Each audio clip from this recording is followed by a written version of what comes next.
Azerbaijan Grand Prix, the second round in the top tier of the Americas division of Contest of Speed. My name is Kitten Petter, quarantined in my mom's basement. I am joined by Eat the Cookie One in what is presumably a very rainy northwestern England.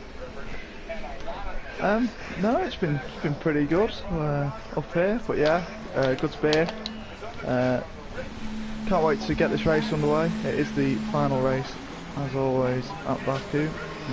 Tier 1 Americas is always the final race round the given track in the week, so hoping for a good closeout on this track, as we have seen a lot of mayhem so far in the week. Yeah, I was going to open up. I was going to ask you if you had to put an over-under on 1.5 safety cars today, what would be your guess? I'm going to go with over. It's got to be. All right. Over 1.5. It's got to be. It's Baku. It should be a tight contest here. Alp won last week, and we have been kind of suggesting that he is probably the quickest outright in the series, but at a circuit like Baku where there are different strategies coming into play, and obviously the overwhelming chance of a safety car, given how narrow these streets are, it could be all to play for coming down to the end of the race. Yeah, Baku, it's an interesting track because many drivers, I think there's more crashes between drivers at Baku compared to the likes of Monaco. Just for the simple fact you can actually overtake around Baku, so people end up squeezing each other into a wall or outbraking themselves down the long straights that are at this track. So should be an interesting one, see if the drivers can rise to the test that the circuit brings them, I suppose. Yeah, absolutely. It's one of the longer circuits that we're going to be on this season, that F1 really races on in general. But it's different from Monaco, as you stated, different from Singapore, where there really is only one or two decent overtaking zones. Here, I mean, we get into slipstream battles down where there's about a 25-second throttle blast down this main straightaway here as we follow Alp. So there's a plethora of chances going into one, coming into three, a few more throughout the distance of the track.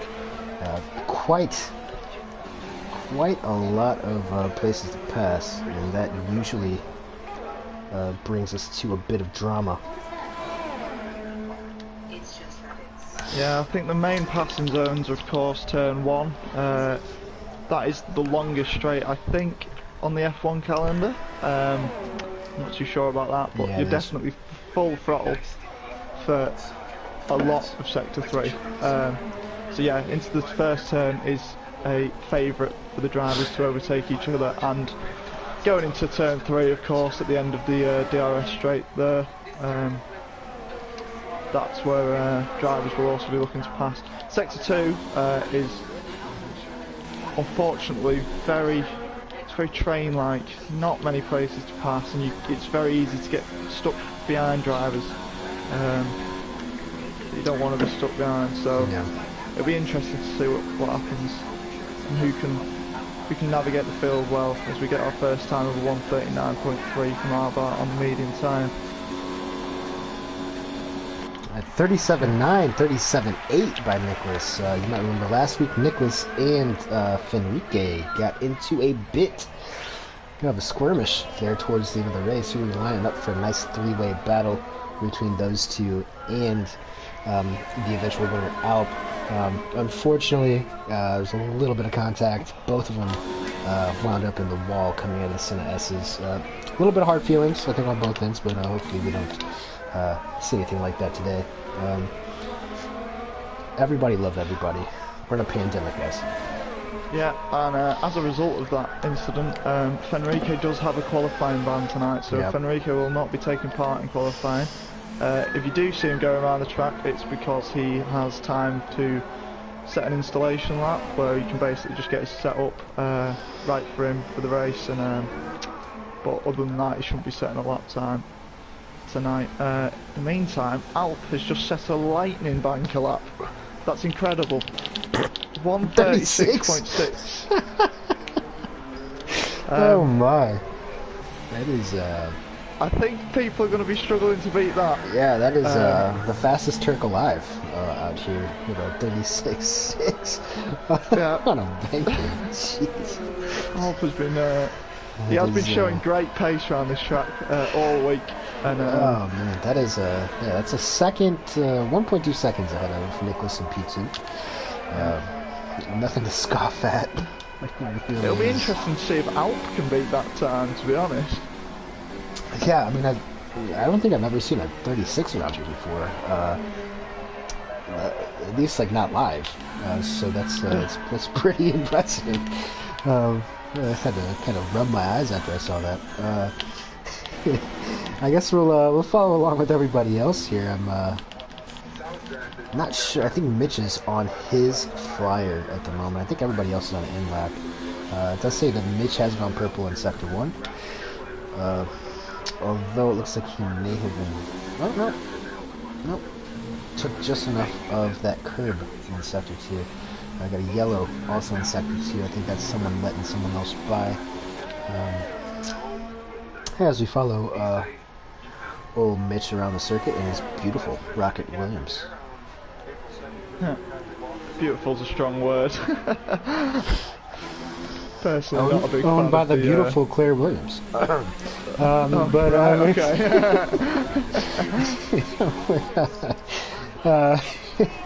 Yeah, all jokes. Yeah, it looks like, I'm not sure who that is. Mitch just passed somebody coming into that final long front straightaway. I'm not sure if they had damage or they're just letting him by, but Mitch is going to come across into P6, a 38.4, still nearly 2 seconds off of Alp's pace. That is, I mean, absolutely ridiculous from Alp. I guess this is, I mean, we were talking about last week with Fenrique being Brazilian. That was his home race. Gotta think that Azerbaijan's probably the closest to Turkey. Yeah, I think so. I don't think Alp would want to call it his home race. Yeah, he probably wouldn't. Alp living in America would probably call the USA his home race until, of course, hopefully Turkey is added back onto the F1 calendar. Oh, absolutely. What a brilliant track that was. Loved Istanbul. Yeah, so, but Alp, I mean, I still can't get over that time. For a banker like that, that's incredible. I mean, yeah, I'm not too sure whether that was slipstream assisted, of course. With the long pitch straight, you can gain up to about 4 tenths down that pitch straight if you organise a slipstream with your teammates. So we should be seeing teams doing that to gain a bit of time. Element 10's actually got himself into 4th place, so good luck there from Element 10. Just 200ths of a second behind Flip-Flop Fish. It's quite tight up there, to be honest. If you get rid of Alp, then not much in it for the drivers behind him. Yeah, it looks like P2 to pretty much P5 right now. Everybody's within just a couple tenths. And we're gonna ride along here with Flip-Flop Fish, Triple F, F's in the comments to all the Flip-Flop Fish fans. That's something we call alliteration in the English language. He's coming up on a group of traffic here. In Sector 2, it looks like, can't really make it out. I think it's a McLaren and a Ferrari. Oh no, it's both Ferraris are ahead of him. Hopefully, yeah, it looks like they're going to let him by as they're harvesting the ERS. Definitely not the place you want to come up on lap traffic there. In Sector 2, as you mentioned earlier, quite tight, twisty. Not a whole lot of areas to even pass a slower car without risking yourself. And Flip-Flop, I think he might have made a little bit of contact with the outside wall in the castle section there. But overall, trying to find where he's at as he crosses into Sector 3.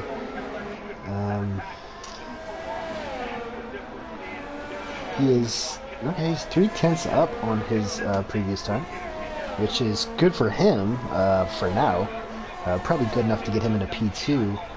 as long as he doesn't bin it into the final full 12 corner, which he doesn't. I think Nicholas is also going to be on a flying route to see what flip-flop does here. That will be P2 with a 37.563. Nicholas is now on the main straightaway. Missed his splits coming into the third sector, but you gotta assume that he's going to be doing a little bit better than 37.8. Yeah, flip-flop fish putting in a solid time there of his own, and see if Nicholas can beat it. He doesn't, only a tenth up on his time. Yeah, he does improve, but yeah, not quite enough. All's well, should get another run in here. Looks like Perry is the next one in the line to complete his lap, but he hasn't validated his, so I would assume he is going to be heading to the pits. Raidcon. Let's see. Let's see what Raidcon's got. It honestly sounds like he's like a mid '90s PC like first-person shooter game. Raidcon. that's kind of what I think of every time that I say his name. Or it might be like some sort of thing that you use to kill ants. But here. It's an interesting one. He does run out of ERS though from the line, which will hinder his lap a bit. Yeah, it doesn't improve. Does not improve. We got R-Bar. He was the first one to set a time. He is coming through, and he is on the mediums. Once again, I wonder if he is dead set on starting on mediums. I think with the nature of the circuit, where there are going to likely be some safety cars, but that's a 137.9. Or no, he is on the soft. Excuse me. Yeah, he was on the soft. So I had fastest lap. My bad. Fitted. There we go.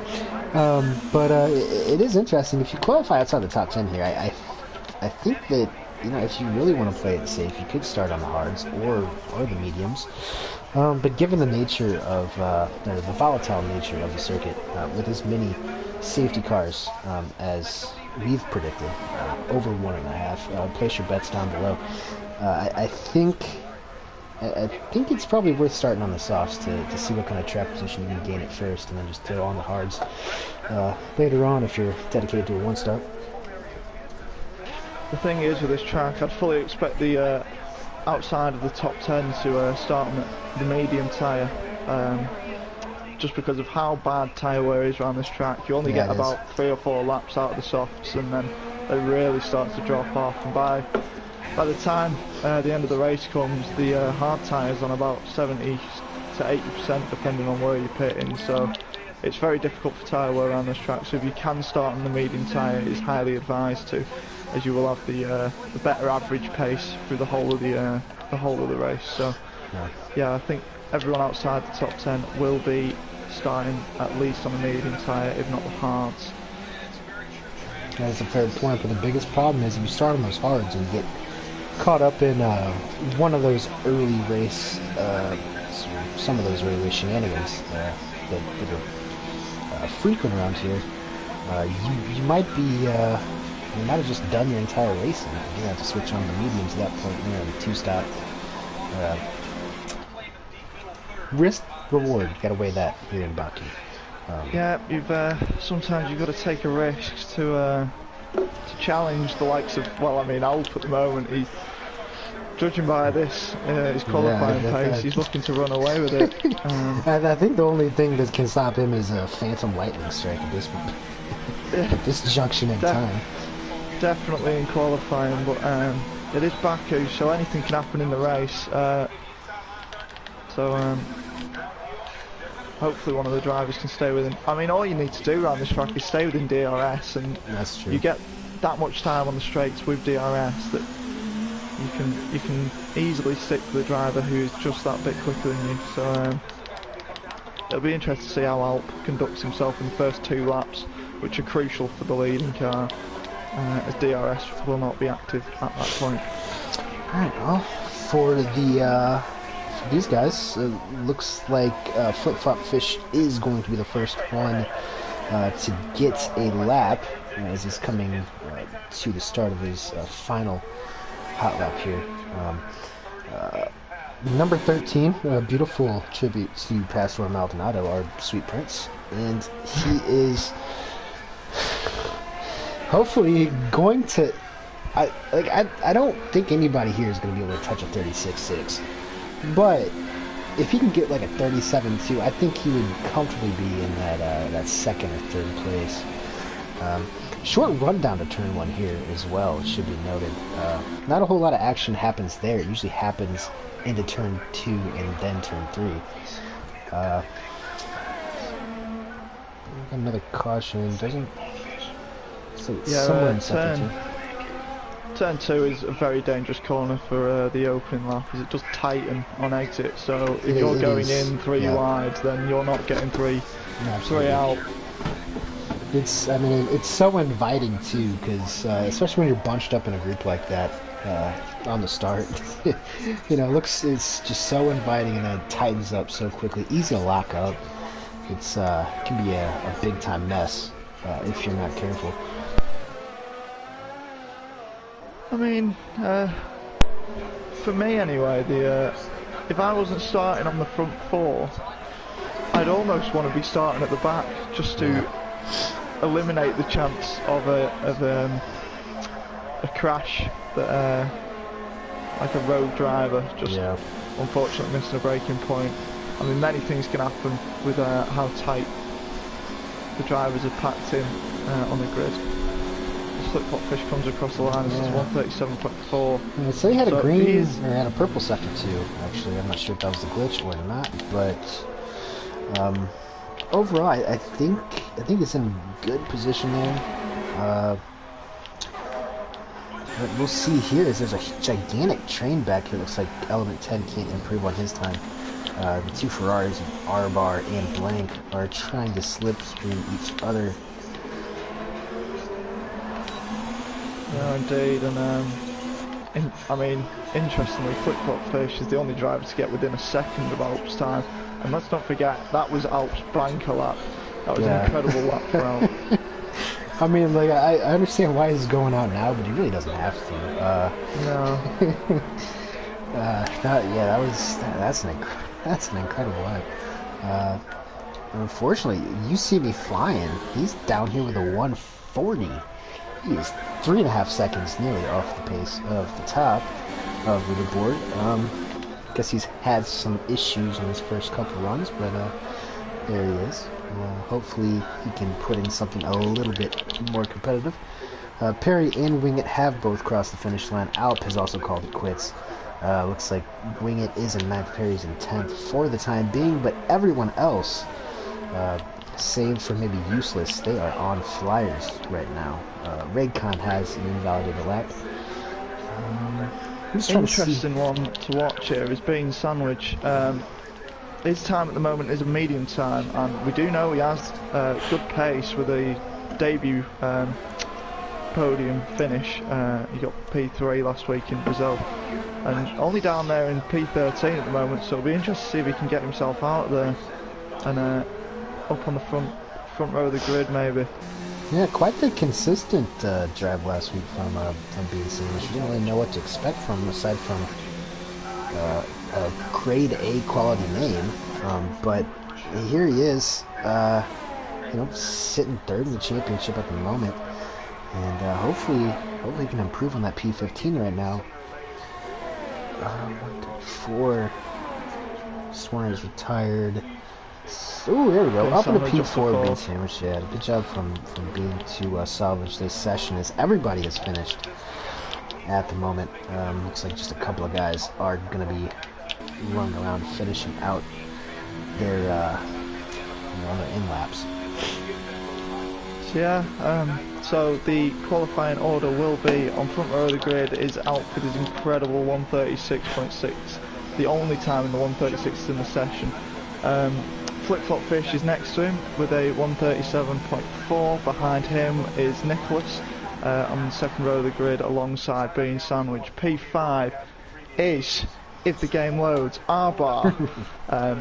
Alongside him is Mitch, then Element 10, Lopez, Jonathan Cox and Wingit to round out the top 10.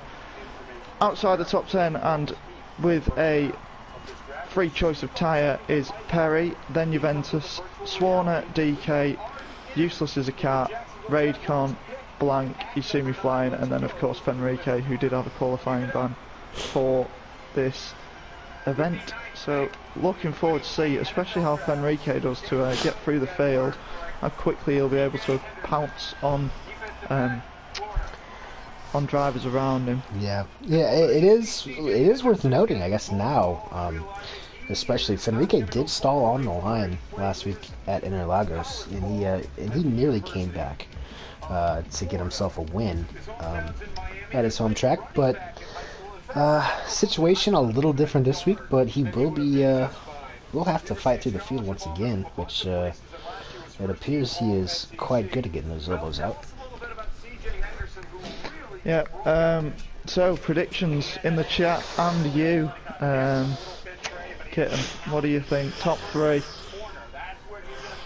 You know, I'm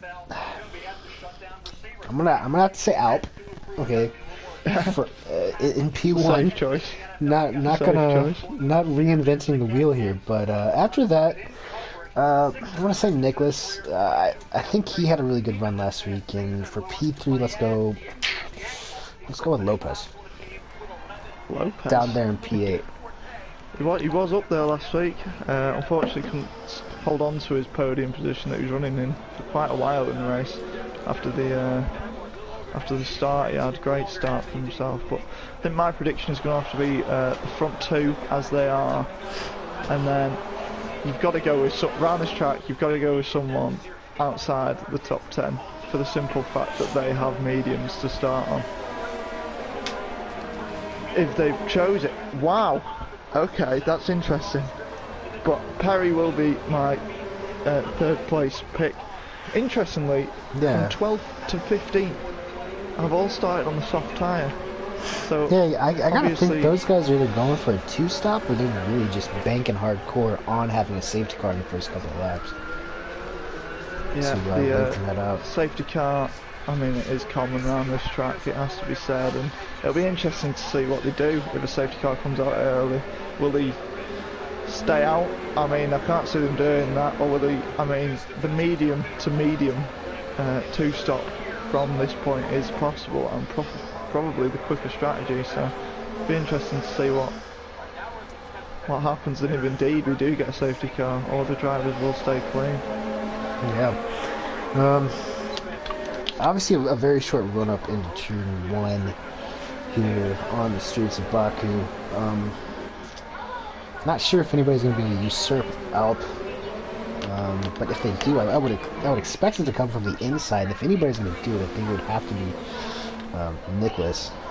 But we'll just have to see there. I kind of just want to see everybody get through the first couple corners safe. There will be some winglets flying. I can pretty much guarantee that. But overall, I'm hoping for a clean race. But you know, a couple safety cars mixed in might be kind of fun. It is overcast, but there is no rain expected here on the shores of the Caspian Sea. Beautiful Baku. Look at the skyline. It's just incredible. Forget the human rights violations. It's got a nice little skyline. I see some trees. I think we're all right. So we're rolling along with Alp as he's pulling into the P1 position on the grid.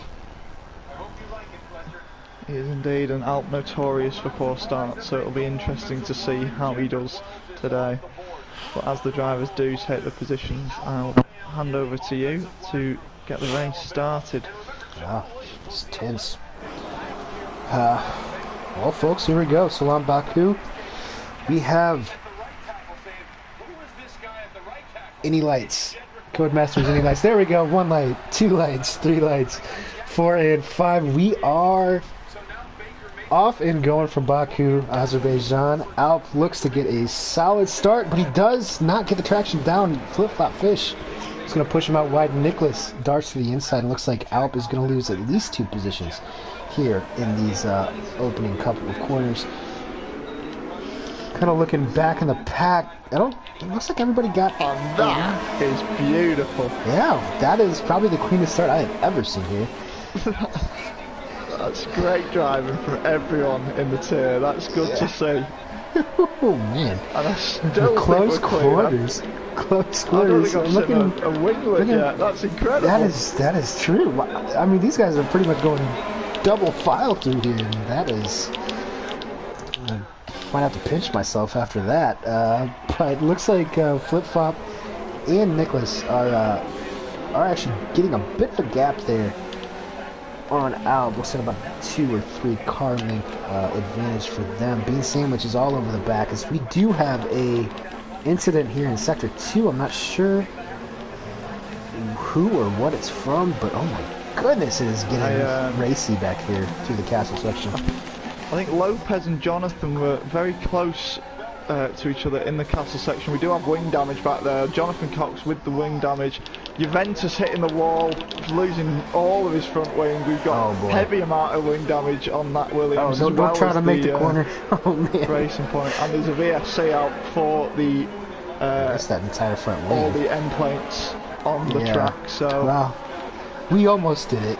But we almost the first sector was good. Full the first sector was good. I think you see me flying. I must have had a spin or something. I don't see any damage on that front wing, but I think he was well off the pace at the start. I think he might have spun or. Oh, and Alp has wing damage. Alp's missing an end plate. Oh, does it? Yeah, front right end plate. Alp is missing, so he is dropping off the 2 leaders. Oh wow. And again, it's the poor starts for Alp that are being a detriment and making it difficult for him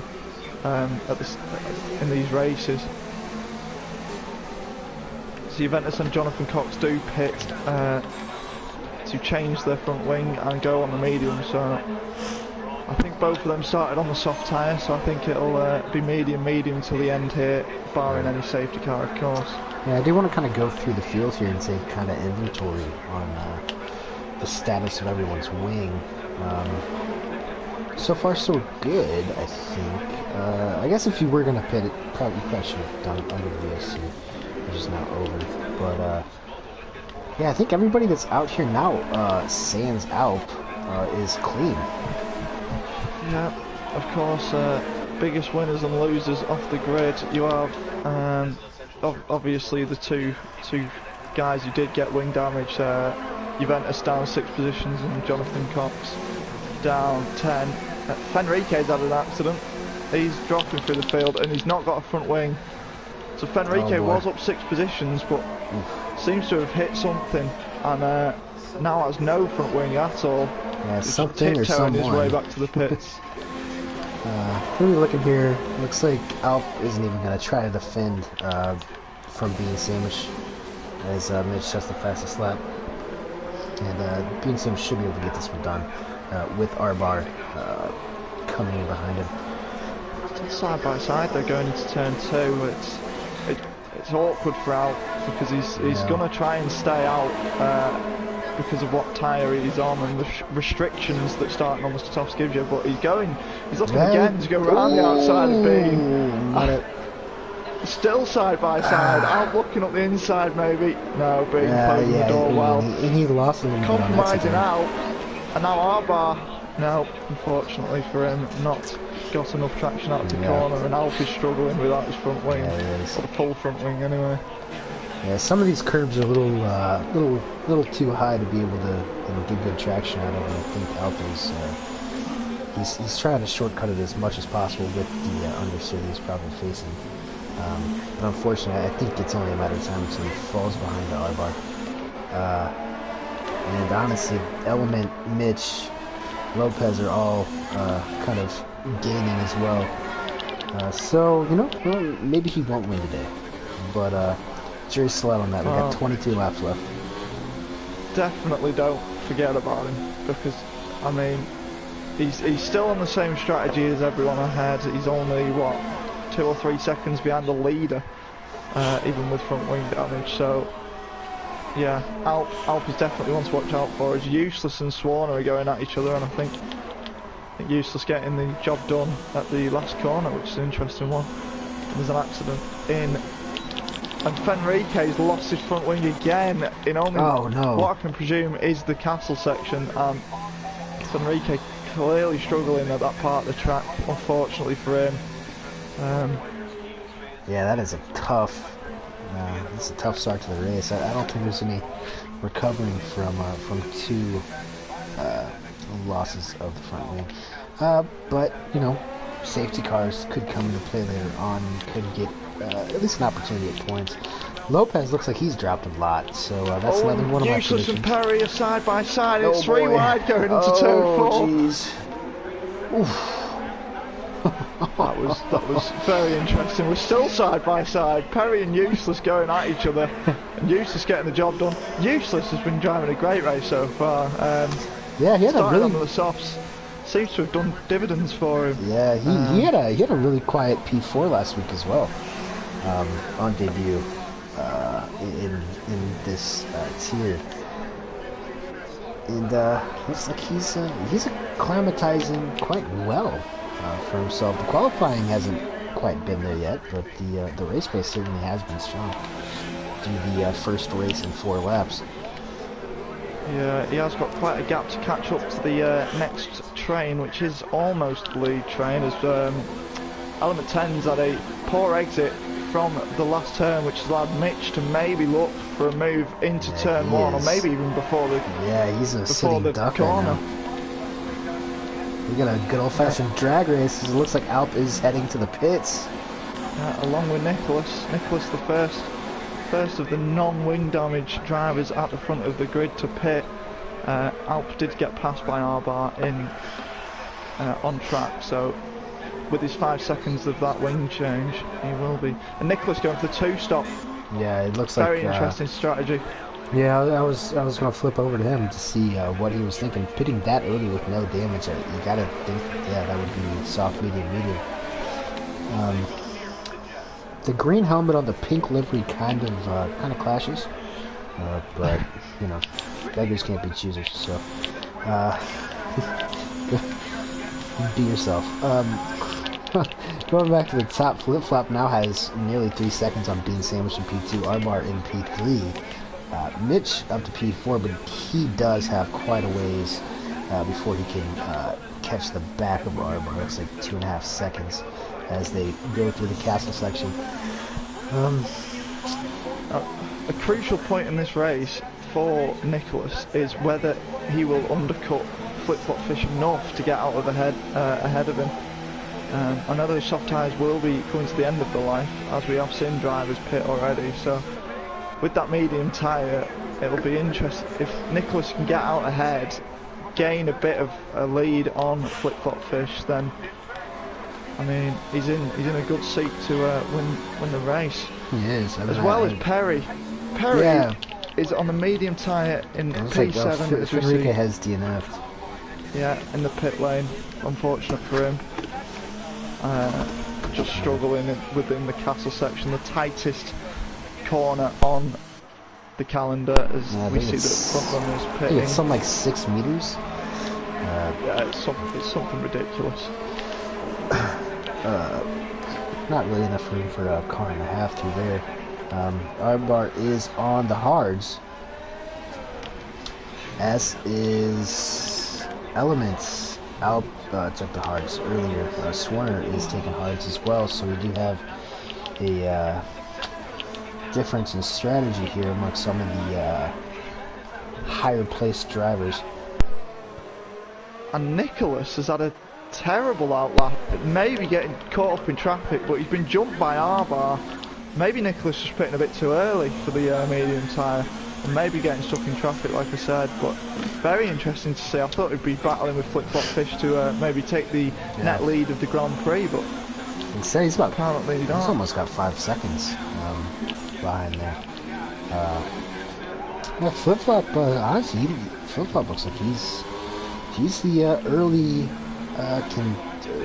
probably early favorite here to take this one home, but it is a long, tiring Grand Prix around the streets of Baku. It is exhausting, mentally and physically. with these walls as close as they are. Yeah, you have to make sure you're concentrating the whole race. Any lapse of concentration around any part of this track can result in you just tapping a wall, which can ruin your race completely. As we see, Bean Sandwich, Mitch and Useless, I think, will come into the... Useless stays out. So Useless, the only driver to extend the softs onto the 7th lap of the race, so it's interesting to see how he'll get on. I think they'll drop off though.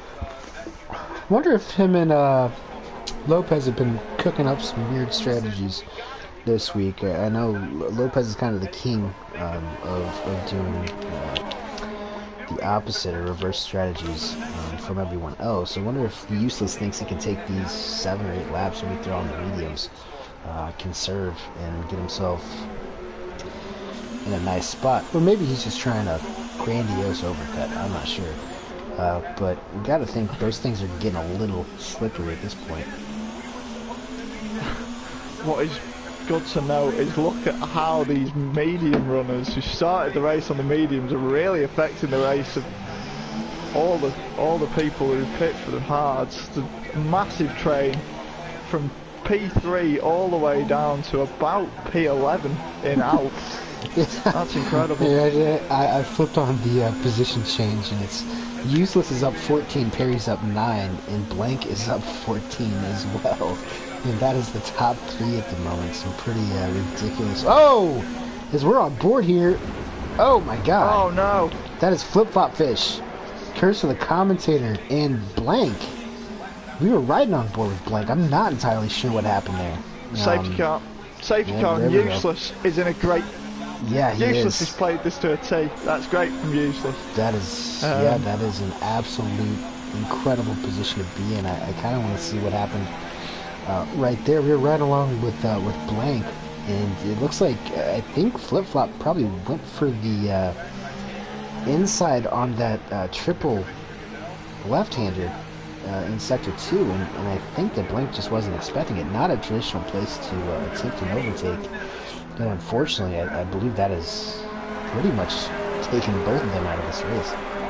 Useless going for a 2-stop. Those mediums aren't going to make it to the end, and if they do, it'll be some incredible driving when Useless just gets out ahead of Alp. But yeah, I'm not too sure what happened in that instant. The only thing I can think of, I can't see why you'd try and overtake on that corner, the second to last corner, when there is the longest straight on the calendar just after it. Yeah. When you're DRS assisted. So the only thing I can think of is that he's just outbroke himself and had nowhere to go. I think he tried it in like full throttle, around like that second left-hander of that triple apex. It looks like Blank bounced off him, hit the wall, came back and took him into the wall, and then he wound up on the where Pierre Gasly and Brennan Hartley had that incident a couple years ago. But yeah, I feel like, you know, curse of the commentator. I was just talking about how Flip-Flop looked like he had the race in his hands. And, something like that. Maybe just a little bit of patience. Waiting to that braking zone would have helped him. But nonetheless, we live and we learn. Bean Sandwich has inherited the lead on the hards, and R-Bar is in second. Nicholas in third. Mitch on the hards in third. As we're seeing a distinct difference between 1 and 2 stops. Useless, as you said earlier, on those mediums. Looks like he's going to go for a 2-stop.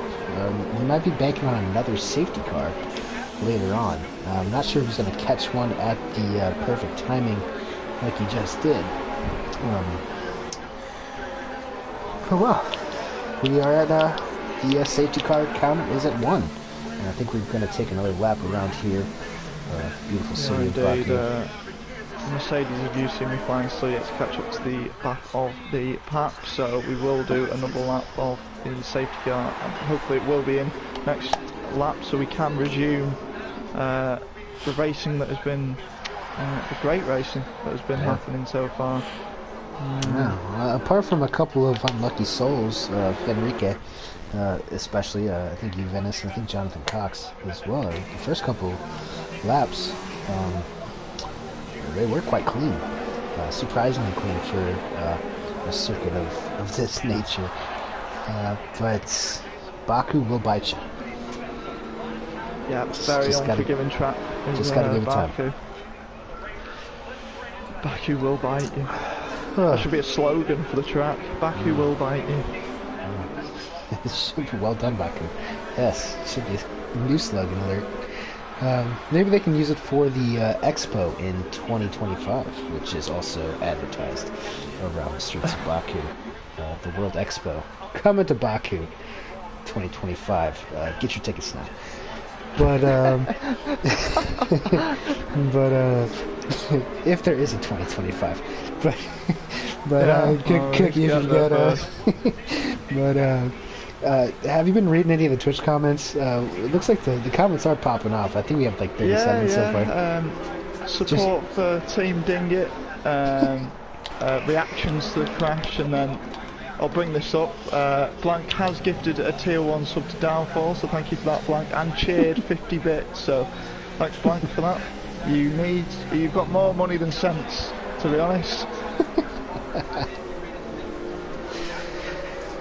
Oh yeah, it looks like Team Dingit is lined up 12 and 13, both on the hard tires. Hopefully we don't see a Red Bull senior team situation develop on this next restart here, which is presumably going to be on this lap. Yep, looks like the safety car has pulled ahead. Bean is going to lead the field to the green flag, and we are going to go green with 17 laps remaining, 16 laps remaining, excuse me. I'm not good at math, but who cares? Math is just, it's for dorks. Bean Sandwich, oh, look at this field spread right now. They are, Bean is, he has held these guys up. Wingit has got a 5-second penalty for hitting his own teammate. These guys are all bunched up. This is not going to end well. Or maybe it will. Well, yeah. No. Looks like a Racing Point has gone wide. Alp is down into P7. Eustace has gotten him off the jump, but man, those guys were about 5 wide back there.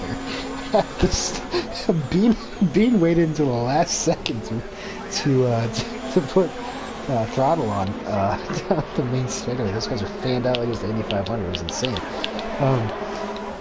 But Bean does have a half-second lead over Armbar at the start. Interesting to see what Perry does here on the heels of Alp. And Alp is going to get himself all into Eustace's mirrors to continue to Mitch in P5. Somebody, I think it was Lopez, one of the drivers in the top 4, just lost a winglet through the castle section. I think it was Lopez. Yeah. It is Lopez losing his right front end plate, so unfortunate for him. He is in a great position again. Thing to look out for is Nicholas needs to get past the front 2 drivers as soon as possible if he wants to make his strategy work now with this safety car. Absolutely. The safety car's really compromised his chance of winning this race. As he does have to make another stop, those mediums will not be going to the end. And if they do, I'll eat my hat. As we see Flip Flop Fish and Swarner going at each other down the main straight. Swarner right up the gearbox of Flip Flop Fish, looking for a move round the outside into turn 1 as Flip Flop Fish overtook him down the straight.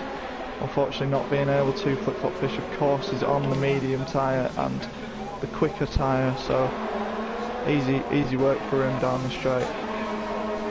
And DRS still not activated. I believe that will happen next lap. Yeah, Flip Flop Fish, I guess he does still have a chance here to make something of his day. I don't want to count him out of the podium just yet, but it's going to be extremely difficult as he does get past element 10 on the outside. His element going to give way. Yes, he is on those hard tires. Flip-Flop is probably going to have to pit once again as well, so he's going to be in the same boat as Nicholas Lopez and Useless. Juventus getting a job done on Raidcon in Sector 2, so that would have been an interesting overtake to see. Unfortunately, I missed it. I'm not too sure whether you got it, but... No, I did get that Juventus had a, I think, 3-second time penalty a few seconds ago. Not sure if those things are related or not, but something to keep in mind if he starts challenging for points. Bean Sandwich still with about a half a second R-bar, doing everything he can. He's in the slipstream pretty good. I think Lopez is on Nicholas as well.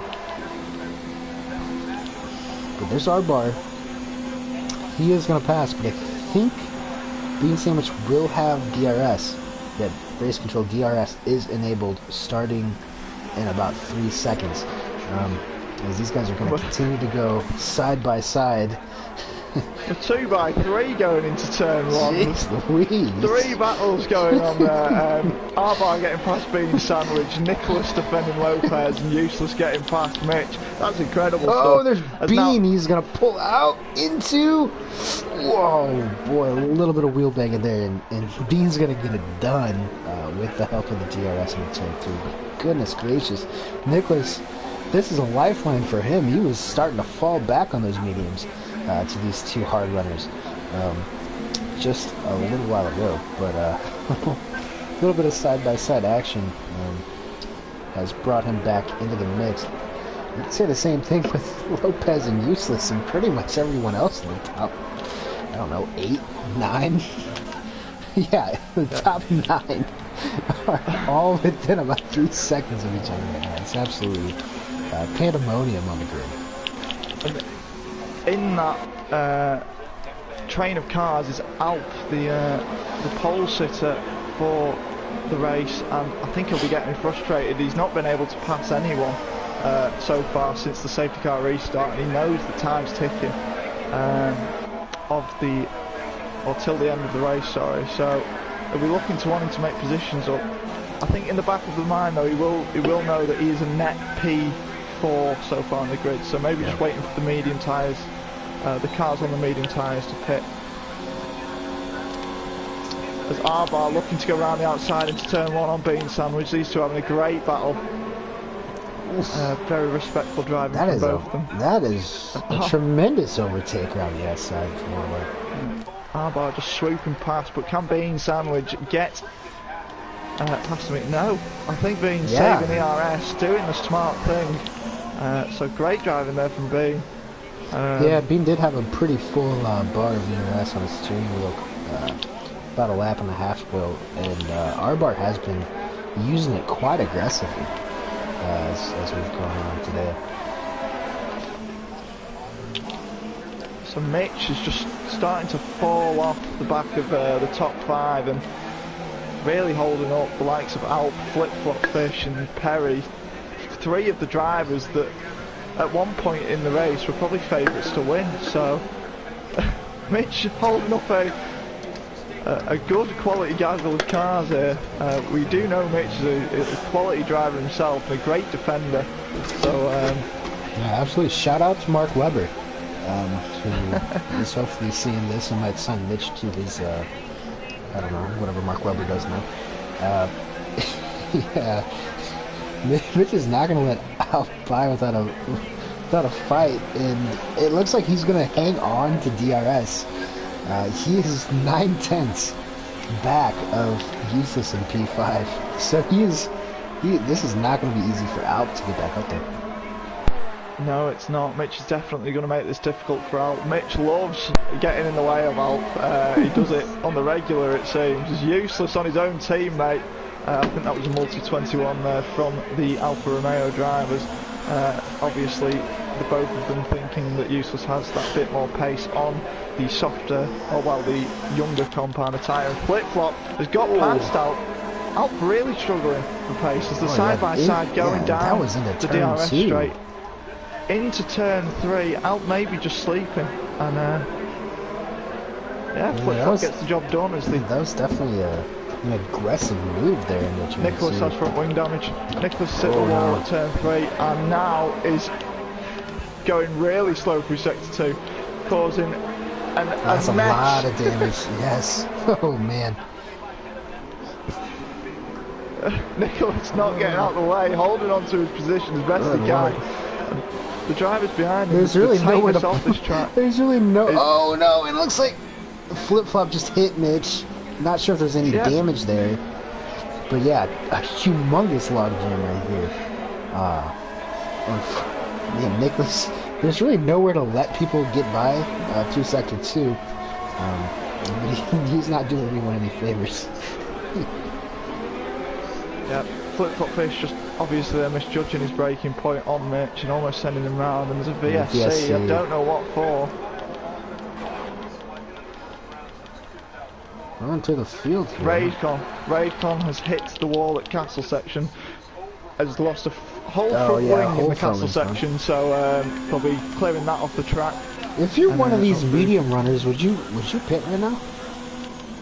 I mean, you've got to think about it. Looks like Lopez is. And it looks like they're going to split strategies here. And the BSC has just come in as soon as Lopez has entered the pits, as well as Nicholas, of course, with the front wing damage. So yeah, Nicholas getting a small lifeline there. Yeah, probably not the advantage they wanted. That was a very short BSC. But I guess it was just the front wing of Raidcon in that castle section. I guess whoever lives in the castle ran out and picked that up quite easily. But R-Bar, once again, he is in the lead. He's got half a second on Bean, who has half a second on Useless. Now on P3, Flip-Flop Fish, aggressively back into P4, trying to reclaim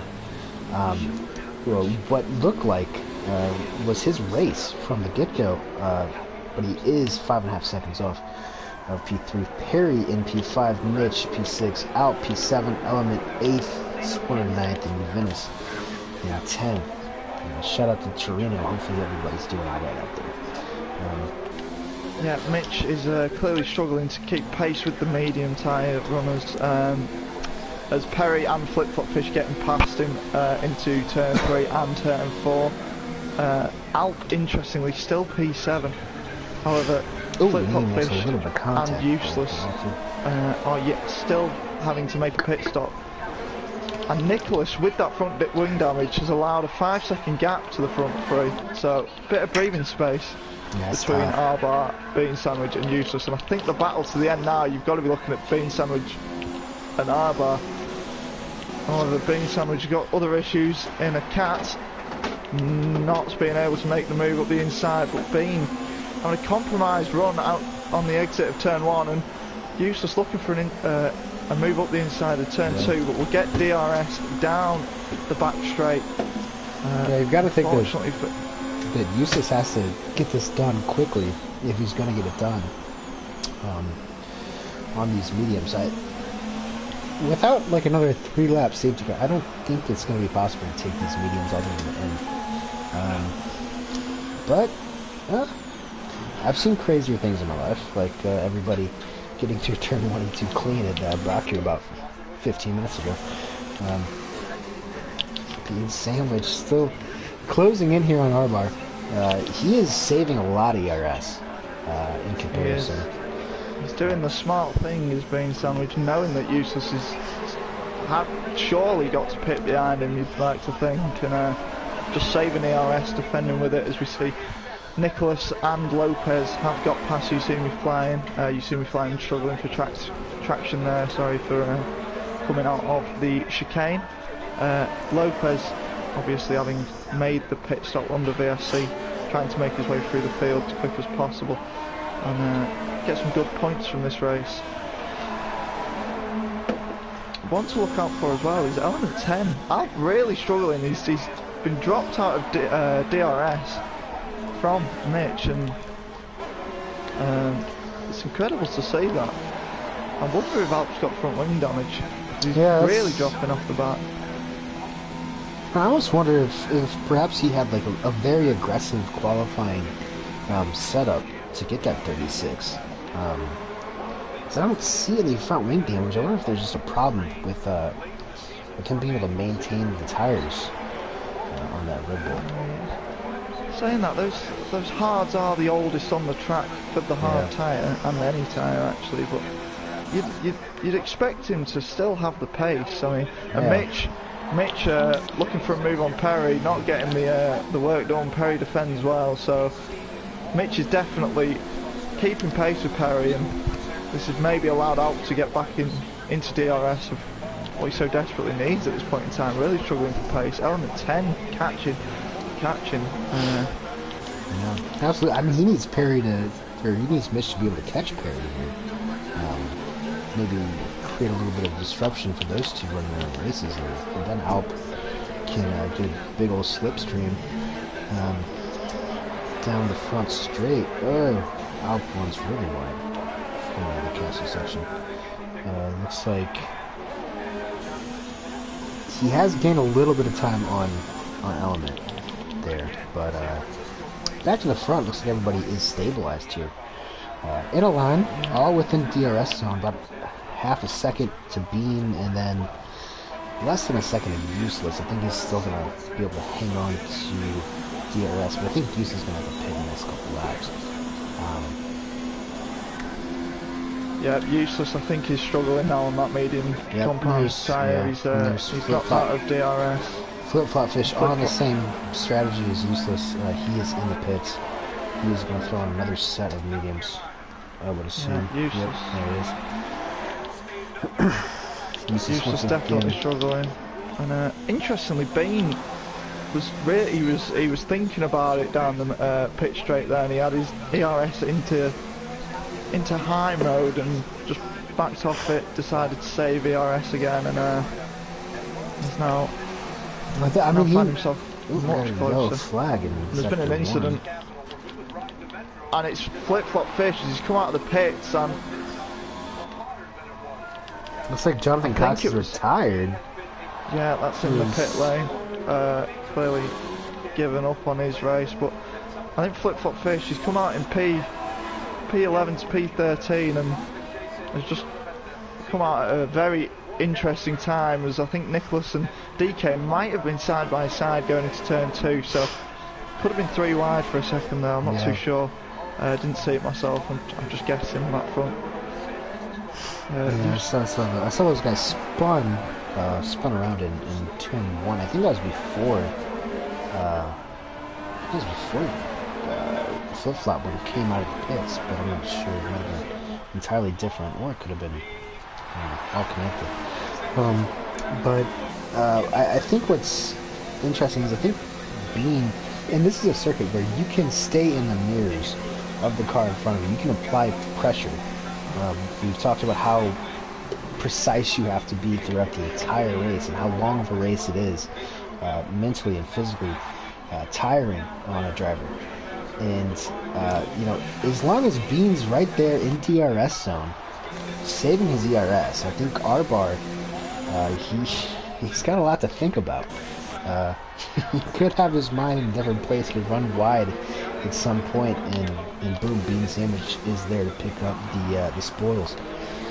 Perry looking for a move up the inside of Mitch, and Perry gets the job done after being overtaken by Mitch down the main straight, so Perry getting his P4 position back, and technically a net P3 is Useless still yet to pit. I wonder if Useless is going to go to the end. I do too. Surely not. Yeah, I mean, he's got all his ERS saved up, but I don't know if that's a good idea. I don't know if I want to give it the full beans if I'm on about 80% more tires at the end, but yeah, I don't think it's him struggling for ERS around this track. I think he's just keeping it in a low fuel mix, low ERS mode to keep the rear tyres, which are the danger tyres around this track, very traction heavy track, keep them stop spinning up on exits of corners, and therefore nulling the impact of rear tyre wear. So absolutely, yeah. Clever race strategies always going on in that Alfa Romeo garage. You See Me Flying is struggling on. He's just sat on the apex and he's retired on track and caused an incident. And I don't really know what he was doing there. I just got that. Another safety car. This is going to be huge for Useless. I think this this might have been what he was banking on here, and we have hit the over of 1.5 safety cars. So shout out to Vegas. We are in the money.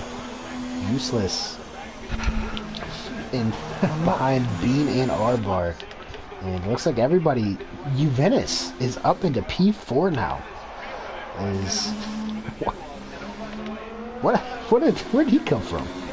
I don't know, drivers just popping up out of nowhere. Obviously some drivers are opting to get the better tyre onto the car, others obviously deciding to opt for track position, and I'm not too sure about that incident.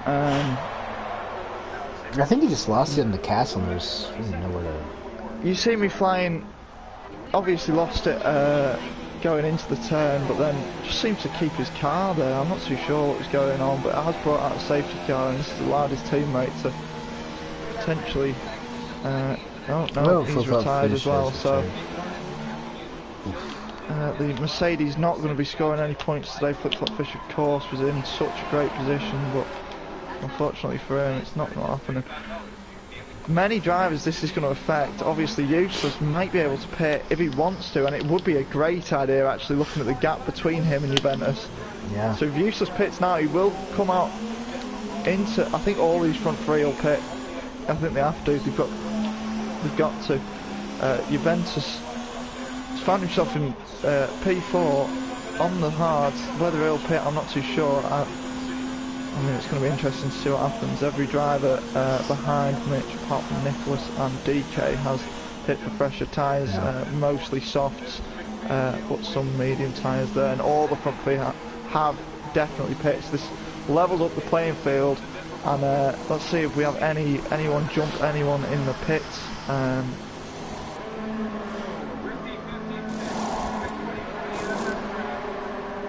No, the order does stay the same, so unfortunately this is unfortunate for Bean Sandwich, as he was eyeing up to save a lot of ERS and fuel to mount an attack on our bar in the last few laps, but now he might be getting attacked. This is going to be this an will be absolute interesting. shootout towards the end.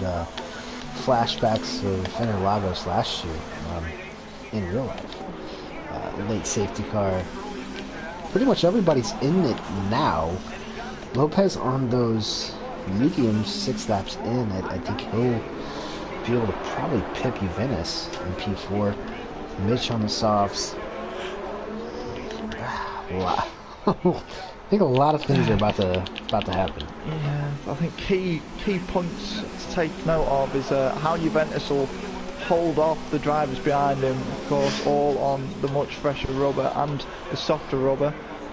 Another one will be obviously the three-way battle that we will be having for the lead, and who comes out on top with that. It'll be interesting as well to see how Alp and Nicholas down in 11th and 12th will be able to get through the grid, both on fresh sets of softs, and probably looking to get even some points now. Will be a good result for them. Alp not really showing the pace that he showed in qualifying, and Nicholas with an unfortunate greeting with the wall, so it'll be interesting to see how they get on. Yeah, I mean, if there is a chance for Alp to kind of show his pace that he had in qualifying, he has had throughout the week, I think this is pretty much the perfect opportunity for him to do so. Fresh softs, 5 laps. I think we're going to do another lap under the safety car. Yeah, we are indeed. We are waiting for the Toro Rosso of Wingett and the Renault of Raidcon, who was involved in the incident, to bring the safety car out. Not his fault at all, just happened to run into a spun out car, so yeah, Raidcon it's unfortunate for him, but at least the safety car has brought him back into the race.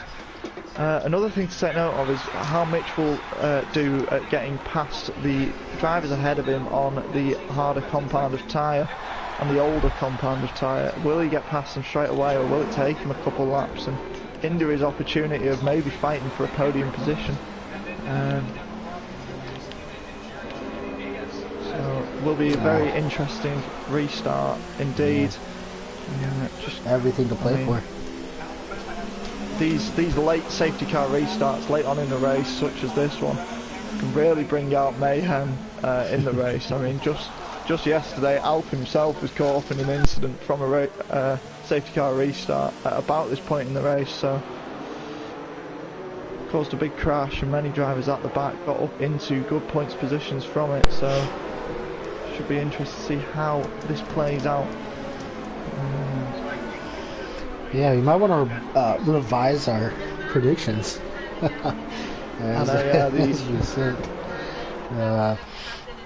But really, I think both Alphas looking in pretty good position right now, given the circumstances. I'm not sure with the full reset of ERS, it's gonna be the best man's gonna win this race. I think, especially as his top three. If Mitch and maybe Lopez, Perry, Element, if they can get up into it, then we'll see. But I think it's going to be a three-man race to the finish. Equal tires, equal ERS. Going to be exciting. Yeah, and hopefully the safety car will come in this lap. Raycon just a bit behind. Swarner, I think, maybe having internet issues there, and the safety car is in this lap. So the drivers will get 2 laps worth of DRS at the end of the race to overtake, where the Swarner's car drops through the pack as he has disconnected and will ghost. Nicholas there maybe getting a bit confused about being able to overtake, but I'll hand over to you for the restart of the race. Yeah, let's see if R-Bar holds him up like Bean did earlier, but I think they might. I think he might, but R-Bar, on your cue, R-Bar, we are ready to go. I'm ready to see the end of this race. It's going to be exciting. Juventus with a gigantic jump in the slipstream of Useless right off the bat. He is going to look outside into turn 1 on those hard tires. But he's not going to be able to make it. Those softs are probably just a little too sticky right now. Looking down the field, it's like Perry hasn't made a spot. Perry. Ooh. These are getting tied in turn 2. Some good clean racing these guys are showing, whilst a group together as tightly as they are, and DK, I think that is, looking for a move on drivers ahead of him. Alpha's found himself with 1 extra position from the restart. And Juventus has managed to defend from the likes of Lopez and Mitch behind him. The front 3 are getting away from Juventus, sorry. Yeah, and it looks like Lopez is, this is a bad time to try to catch him here. Through the castle section, Lopez has to get past Juventus. It's paramount to whatever chances he has at a podium. I think he's just going to have to wait a little bit. Juventus on his 15 lap build hard, so I don't know how much grip he's going to have left. But it's going to play into the hands of his teammate Mitch down there in P6. As we have Nicholas and Element. Oh boy, oh, we got a lot of contact coming into sector 3 between Nicholas and Element 10, I believe, and Alp. No damage though. They're good. Alp again just seems to be struggling. And he's on the softer tyre compared to the guy ahead. Lopez looking to get the move done. Alp just had a big wiggle coming out of the final corner there.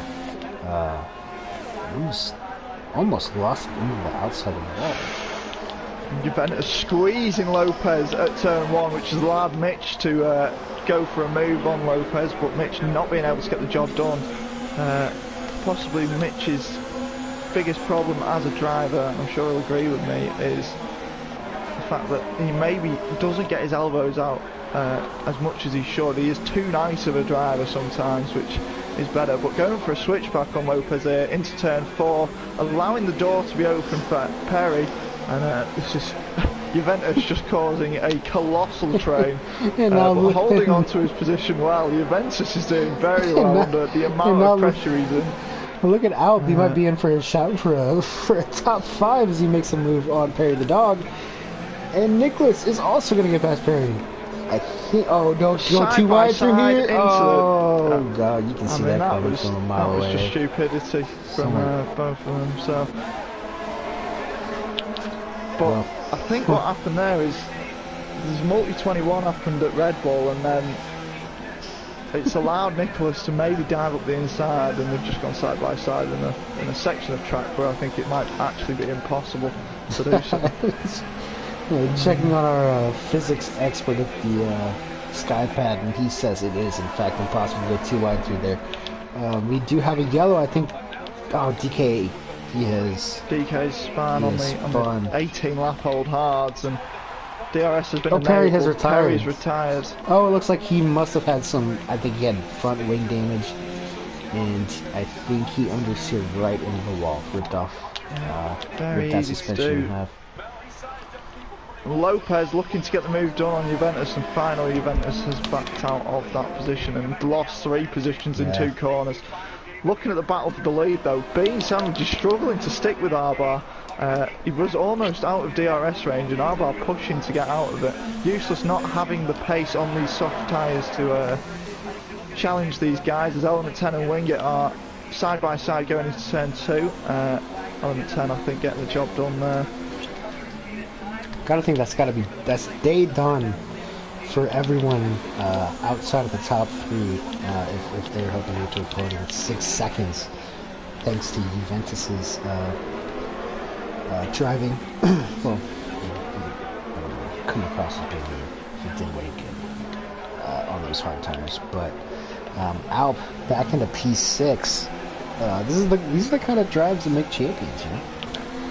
Getting points. Yeah, he has struggled today, but he's scrapped out for the points that he will gain, and he could get more. As back end sliding out there, sorry. But I mean, he just seems to be struggling this whole race. I don't think he'll be very happy with his performance today at all. Interesting now is to see if Lopez can hold on to his P4 and get a 3-4-4. As Bean puts in the fastest lap of the race, 1:44.12. He is on the gearbox Arbar now, and Arbar will not want to be seeing that. And Bean Sandwich, maybe his last attempt at an overtake for the lead of the race on Arbar. He's been stuck behind the Ferrari all race. So too deep into the back of him, real deep. Oh, and he backs out. Fair play to Bean Sandwich. Yeah. He could have pushed the issue there, but I think he realized he was a little too deep. Just missed. And Lopez and Mitch are side by side going into turn 3, and Lopez holding on to the position. No, Lopez losing the back end. Huge slide coming out of the corner. Oh my goodness. Alp's got to be licking his lip at that. It's allowed Mitch to get up into P4. I'm sure Mitch will be happy with that result today if he can hold on to it. What will be interesting here is the drag race we're going to have down the main straight. Who can get the better exit out of the final turn? Who has saved up enough ERS to get to the line first?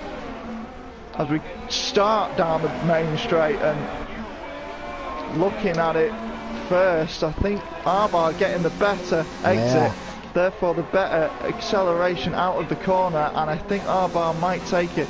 Both drivers running very low on ERS. Bean Sandwich will gain DRS now. Bean closing up on Arbar.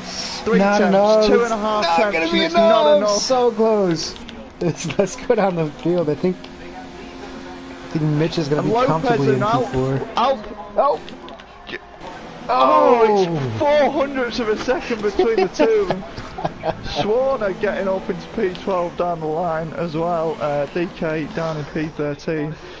That is how your race finishes, and it is Arbar who takes the victory, and I think he'll be very happy with that result. Starting P4, I believe.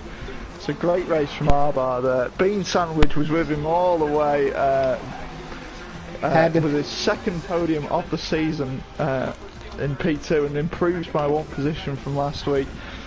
Third place was useless with his first podium in contest of speed. Great race from him there, was with the front runners the whole way, and just didn't quite have the pace to battle them at the end. Mitch was in 4th place, Lopez in 5th, I believe. 6th, I think, was Alp at the end of that, losing out on Lopez by 0.04 of a second in the drag race to the line. Element 10 7th, Nicholas 8th after looking so good at the start of the race. Only can pick up some scrap points there for himself. Juventus down to 9th with the 3-second time penalty. I think he just struggled at the back end of the race on the hard tyre, and Wingit rounding off the points positions in 10th. Outside of the points places is Raycon in 11th, DK in 12th, and Swarner in the 13th at the last of the finishes. Perry, Flip-Flop Fish, you see me flying, Jonathan Cox, Blank and Fenrique all retiring on track. Well, just retiring. So we'll get the interview started for the podium sitters. Get your driver of the day votes in, everyone. What do you say, Cookie? I gotta say, I mean, R-Bar did an absolutely fantastic job holding up Bean Sandwich for 20 laps. In his mirrors the entire time. Cool, calm, and collected from him. Really impressive. Yeah, I've got to go with R-Bar as well, just to get the win of the race. I don't think anyone had him down as a win, so R-Bar definitely was the best driver in the race, and therefore gets my driver of the day vote. So I'll get the invites in, and we can hopefully get these drivers interviewed. Just wrapping up the Canadian national anthem there. Shout out to Celine Dion. But yeah, great race from R-Bar. Good stuff from Beanstein. I mean, really, the top 3 did a fantastic job. Yeah, really top 3. As soon as they broke away, just controlled the race and were able to hold on to the podium positions they'd so rightly gained in the race. So as we wait for the drivers to join the party so we can get the interviews underway, we'll have a look at the driver of the day votes, and we've got 1 vote for Useless and 2 for R-Bar at the moment, so I think R-Bar is our driver of the day. We'll give Useless a few seconds to potentially join the party, and he is here, so we will get the interview started, and we'll start with Useless, who did finish P3. Great drive from yourself, starting way back on the grid. I can't remember where you started, but brilliant drive. And did you expect to get a podium today? Wait, hang on. Have you got your voice shared before I do this again? Okay, right. Yeah, okay. Yeah, right. Go.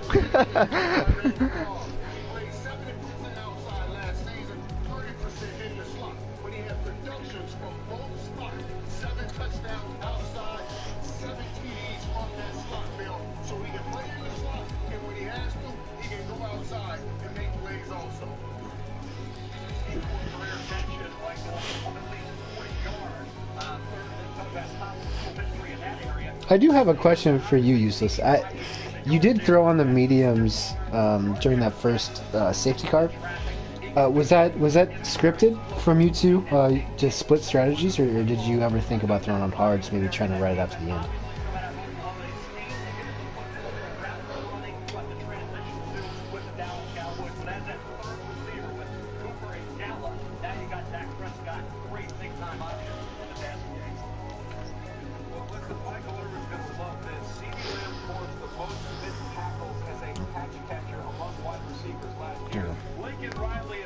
I guess we got R-Bar too. R-Bar, congratulations. Yeah. Unfortunately, Beam Sandwich doesn't have a mic, I don't think, so won't be in the interviews. So we'll have to move over to our winner of Baku, or the Azerbaijan Grand Prix, and R-Bar. And great race from yourself. under constant pressure from being sandwiched. Did you feel like you had it the entire race, or were you highly under pressure? No, I think I was sweating every single lap, and like I know he's super fast, so I don't know. I think I just kind of dissociated from my body and just fucking gave her, and it ended up turning out. So I'm pretty pumped. That's your first win in a while, I think. A great race from yourself. Oh, thanks. Yeah, it's been a while, and honestly, 100% unexpected based on like the people who are in. So I'm just really happy to be here. Yeah, it was a great race by you. I mean, it's so easy to put a wheel off or something, and being sandwiched for at least 20 laps. I mean, he was within a second. He was in DRS zone constantly from it. I mean, just an absolutely incredibly calm drive under the circumstances at a track like Baku. It was very well done. Oh man, I can tell you I wasn't calm. Like I was just losing my mind that whole time. Like as soon as the safety car came out, I was just like, oh no, I'm not ready for this. Oh man, Cookie, you got anything else? No, I just want to say congratulations to Arbar. He is our driver of the day today. Useless, you did have a vote, but unfortunately with Arbar's great race, and I think fair to say unexpected win tonight, especially after the qualifying pace we've seen from Alp. It had to go to him. So I've got nothing else to say. I don't know whether anyone else had anything to say. Yeah, I think, well, I mean, now is a good time to say that Useless's paternal father is Jacques Villeneuve. And at the same time, where are we at next week, Cookie? We move over to Europe next week. We are at Austria, so another track there for great racing, and same time again for the America's Tier 1 driver race, next week. 9 PM Eastern Time and 2 AM in the UK, so be sure to check it out. As you've seen, very unpredictable tier, great racing, great midfield, just a great tier in general, so be sure to check it out. But I think it's time for us to go. Yeah, well, for Cookie, Useless, and our winner here, Arbar, I will bid you adieu, and we'll see you next Thursday for the America Tier 1 class from the Red Bull Ring in Austria. So, yeah, stay safe out there.